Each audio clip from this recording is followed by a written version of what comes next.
थाना हाजर हेले प्रेमिक गौतम। भुवनेश्वर लक्ष्मीसागर थाना चिंतामणीश्वर त्रिकोणीय प्रेम मामला रे पचराउचरा करिछि लक्ष्मीसागर थाना पुलिस।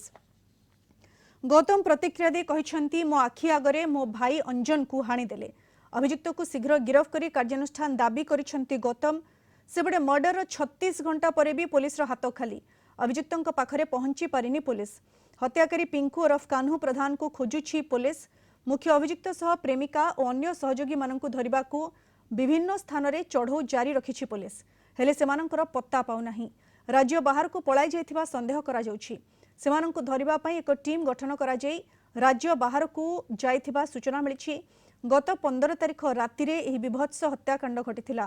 अभियुक्त पिंकू और प्रेमिका गौतम को डकाइथिले। गौतम एका न आसी अंजन को सांगरे नहीं आसीथिले। सांग गौतम को रक्षा करने को जाई आक्रमणर शिकार होइथिले अंजन। गुरुतर अवस्था अंजन को मेडिकल लिया जाइथिला। सेठारे डाक्तर तांकु मृत घोषणा करथिले। घटना परठू फेरार हो जाइछंती अभियुक्त। मु कथा होइतिले अंजन सेठी नथिला। अंजन एक्चुअली होटल पछपटे थिला।